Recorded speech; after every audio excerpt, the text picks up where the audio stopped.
Quito's nearest metropolitan neighbor is the Brazilian city of Manaus, 1,500 miles away and located in the very heart of the basin. Manaus lies several miles north of the main stream on the bank of the Rio Negro, one of the Amazon's larger tributaries.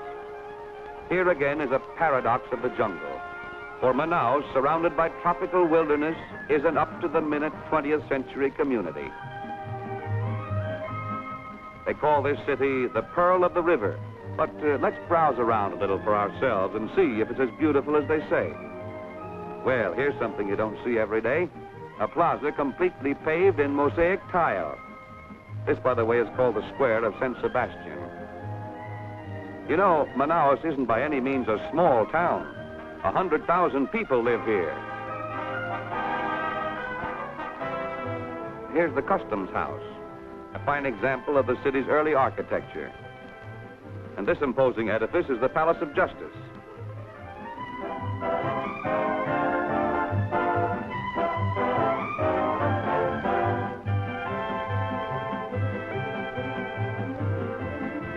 In the background over there is the Manaus Cathedral. Here's something of an oddity, a clock tower right on the main boulevard.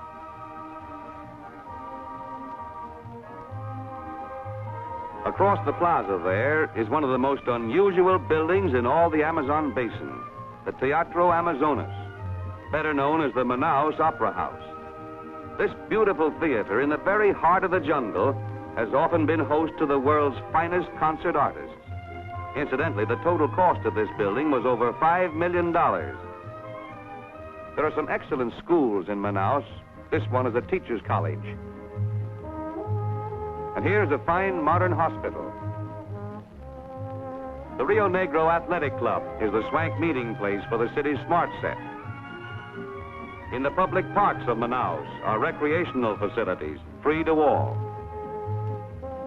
Here in the residential section are the elaborate homes of a bygone year. And close beside them, in marked contrast, are the sleek modern houses and apartments of today. Outside the city, men and machines push back the jungle to make way for a new airport. It'll be one of the largest in South America. Sometimes a jungle giant will stubbornly resist the encroachment of man. But it's a losing battle. A glance at the map shows how Manaus could easily become the hub for airborne commerce throughout the continent, immeasurably speeding up freight transportation throughout the basin.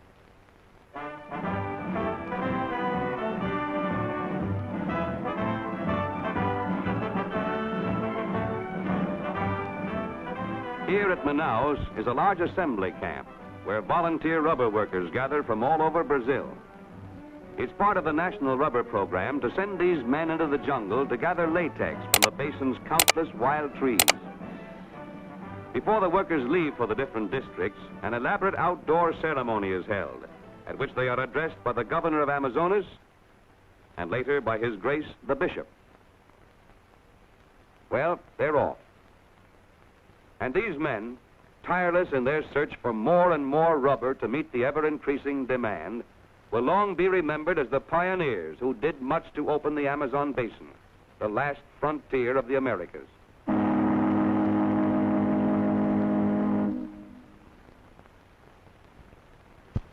These rubber tappers are called seringueiros.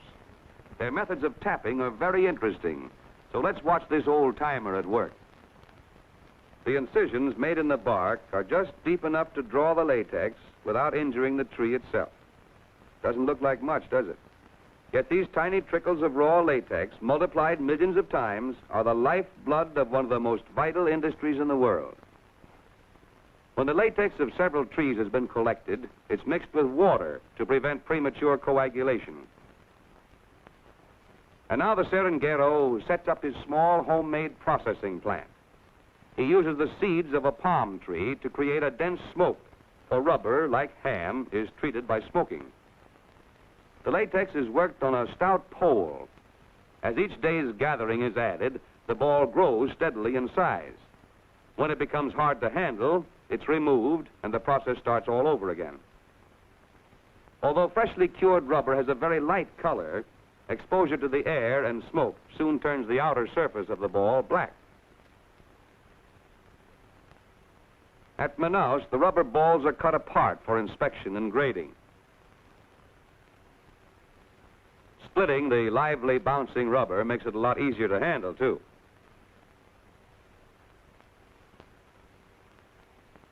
Pride of the city is Manaus' great harbor. Here is truly the heart and center of the basin's commercial life. Across these busy docks flows every product known to the jungle: rubber, cocoa, Brazil nuts, leather, skins, dried and salted fish, vegetable ivory, fruits, many kinds of lumber, and countless others. And speeding up the movement of this freight is the best of modern mechanical equipment, like this overhead cableway, for instance, which rapidly shuttles produce back and forth between the floating docks and the shore. But here's a young fellow who has his own ideas about transporting produce.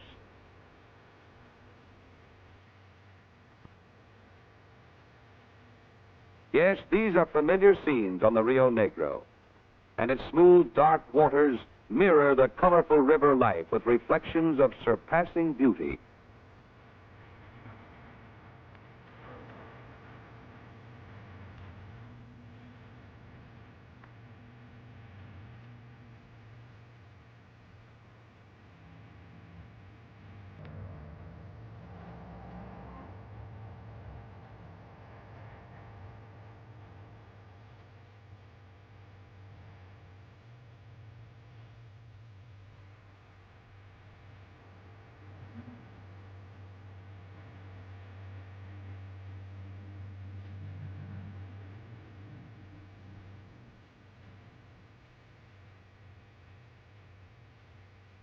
On the main stream, a few miles west of Manaus, the Brazilian government has set up an experimental agricultural colony known simply as Boa Vista.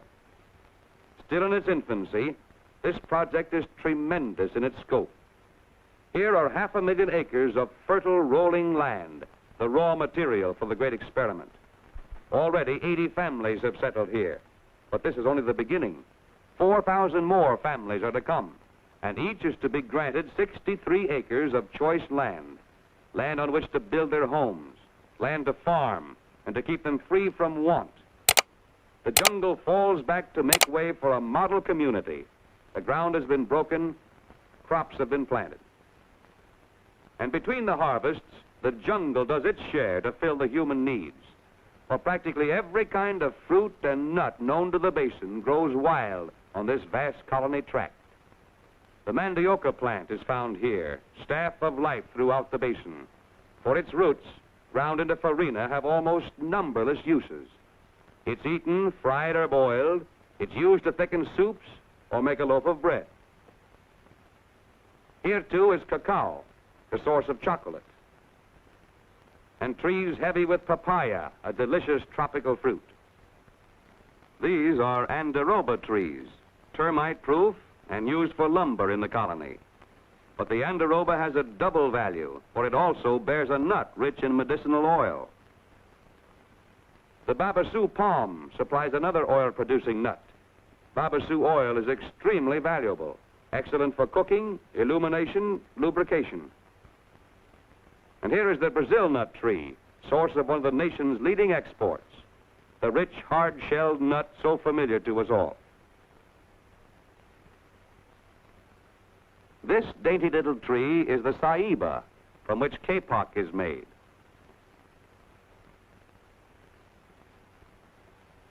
Fools you, doesn't it? And sometimes, too, the natives use its roots to telegraph messages through the jungle. Here, chugging up the river, is the Manaus boat train. These river folks supply the city markets with all kinds of produce. And when market day is over, the boat train tows the small boats back home again, against the current. Towing fees are small, and it certainly beats rowing. Well, looks like somebody got left behind. Uh-oh, hey, wait for Junior!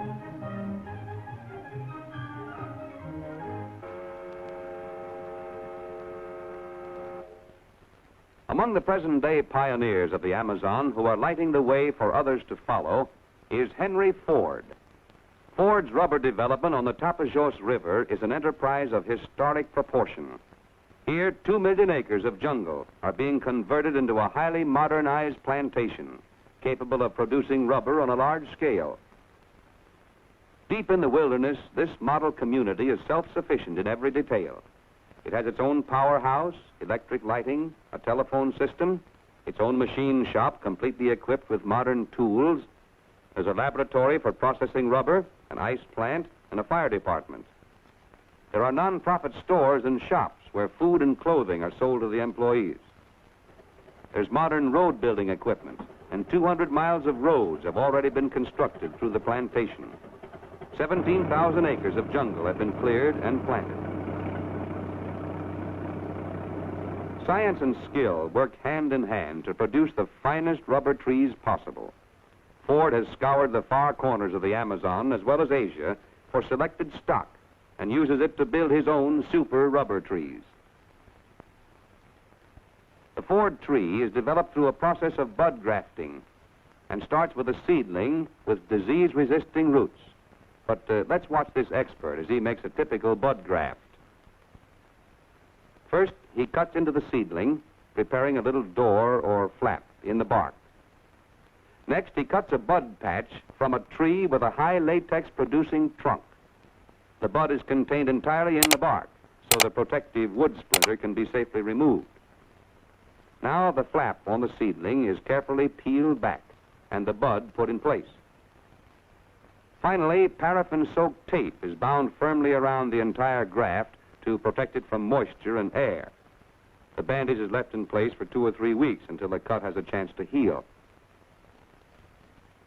And now the rest of the process can best be shown in diagrammatic form.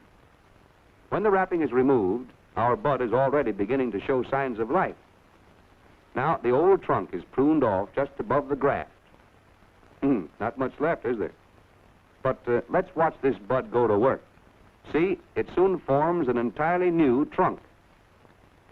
But we aren't finished yet. A bud from a tree immune to leaf disease is used to make another graft, this time near the top of the trunk. And again, our tree is pruned off above the graft. My, looks like we've really killed it now. But never mind, our bud will come to life and form the new top for our tree. And here's the final result. Disease-resisting leaves, heavy rubber-producing trunk, strong, healthy roots. This painstaking process begins to pay dividends when the trees are old enough to produce. And of 3.5 million trees Ford has planted, many are already. The trees are tapped in the early morning hours, and the latex flows most freely. Improved tapping methods increase the latex yield, at the same time protect the tree from permanent injury. 3 to 4 pounds of rubber annually, but cultivated trees double and triple this amount, and their yield increases as the trees grow older. In processing the latex, the rubber is reduced to convenient forms, which facilitate handling and save shipping space. Scientific care, the watchword of the plantation, is extended to the human element, too. Consistent with this policy, the 5,000 inhabitants are provided with every means of making life in the jungle healthy, happy, and comfortable. The workers' houses are clean and airy and offer a pleasant environment with modern conveniences. Families living on the plantation are highly appreciative of the advantages offered. Their children are given every opportunity to develop into healthy, happy individuals. There are 7 modern schools scattered through the plantation with a total enrollment of 1,200 children. Children of the big city may well envy these youngsters who, in a healthy rural setting, are taught the 3 R's as well as physical culture and hygiene. There's a day nursery, too, for the younger children whose mothers wish to work. Here, the youngsters are given the very best of care, including scientifically balanced meals. The best is none too good, for these are the future conquerors of the Amazon. Well, here they come. Nursery's over for the day, and Big Brother's on hand to take the kiddies home. No transportation problem here. The company hospital, with the best of modern equipment and excellently staffed, provides free medical aid for the employees. Recreation is a prime essential in maintaining good health. Lively games serve a double purpose by relieving too. Later, an outdoor luncheon is served, followed by tempting delicacies. Then comes the afternoon round of golf, played on the plantation links against a beautiful jungle backdrop. Today, the Ford plantation is a successful enterprise, a tribute to skill and science, the new weapons of the 20th century pioneer. Near the mouth of the river is the leading metropolis of all the Amazon's realm, the gateway city of Belém. Belém is the largest commercial center in the basin, the port of entry and the major outlet for the vast storehouse of the inland regions. Supplying the port with Amazon's myriad products are countless river craft of every size and description. For these small boats, Belém reserves a special anchorage called the Harbor of Veropeso. The waterfront here presents one of the most picturesque sights in the basin.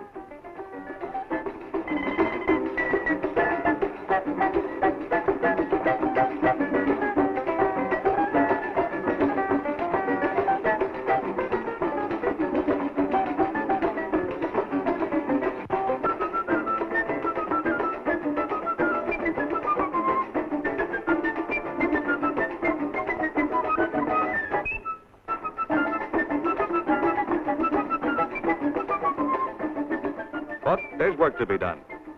And the cargo of the smallest boat plays a vital part in the commercial life of the port. The Amazon and its network of tributaries offers 16,000 miles of navigable water.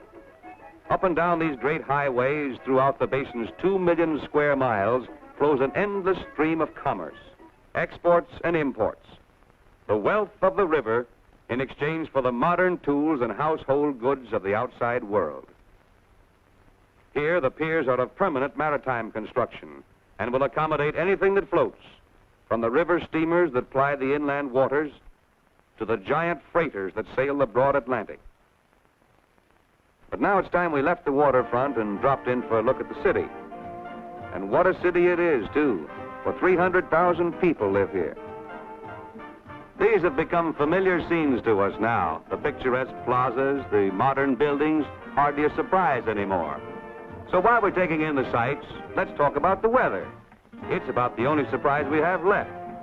Yes, the climate throughout the length and breadth of the basin is far different than most people expect. The highest daytime temperatures rarely exceed 92 degrees. A lot more comfortable, you might say, than New York or Washington in the summer. This is the favorite haunt of the Belém playgoer, the Teatro de Paz, or Theater of Peace. And this is the Church of My Lady of Nazareth, remarkable for the beautiful artwork that graces its portals. Here at Belém, the Brazilian government has established an agricultural project that will affect the whole future of the basin, the Instituto Agronômico do Norte. 7,500 acres have been set aside for the purpose of research and experiment. With headquarters at Belém, the Institute has substations throughout the basin, and work is going forward on all the Amazon's products. Emphasis at present, however, is on rubber. Important in the Institute's rubber program is the instruction of children. Here, an expert explains the mysteries of leaf. Later, he demonstrates one of the approved processing methods. We see that the stout round pole of the seringueiro has disappeared to be replaced by a small, flat paddle. The raw latex is smoked just enough to congeal it thoroughly. The youngsters are allowed to try it for themselves. The use of a paddle here offers definite advantages over the old ball method of treating rubber. The paddle method prevents the mixing of the different grades of latex by permitting each batch to be treated separately. Furthermore, the latex may now be pressed into long, thin sheets, which greatly facilitates handling and shipping. The training of children in these scientific methods is of prime importance. For after all, this is the generation that holds the key to Amazon's future. This great fertile valley is the challenge and the hope of the new world. A paradise of riches beyond man's wildest dreams. What role will the Amazon play in the world of tomorrow? The answer comes echoing out of the past. To men who come prepared to accept its challenge, to overcome an arduous task, spare no effort, the Amazon offers unlimited opportunities. For them, Acuña's vision will at last take form. Key to the future is Amazon's soil, much of it deep and rich, a challenge to the technicians who will find means to develop it. Key to the future is Amazon's produce, and here indeed is the world's greatest storehouse of tropical products, within reach by air of every market on earth, a never-ending supply of these products for the new world that's to come. Key to the future is Amazon's water, thunderous and mighty, potential power for an empire in its headwaters, ready to be harnessed and put to work, ready to lighten man's lives, ready to bring him prosperity. Key to the Amazon's future is the sky above. Amazon awakens to the stir of wings, spinning propellers quicken its pulse. The jungle rolls back and runways take its place, crisscrossing the continent with a network of super airways that will annihilate distances. Key to the future is Amazon's plans. Plans for new buildings, cool and sanitary. Plans for a better world of tomorrow. Yes, the great river awakens, eager, ready for the touch of men with vision. To men who will accept the exciting challenge to pioneer, to work, and to build. This, then, is El Dorado, a true and lasting El Dorado.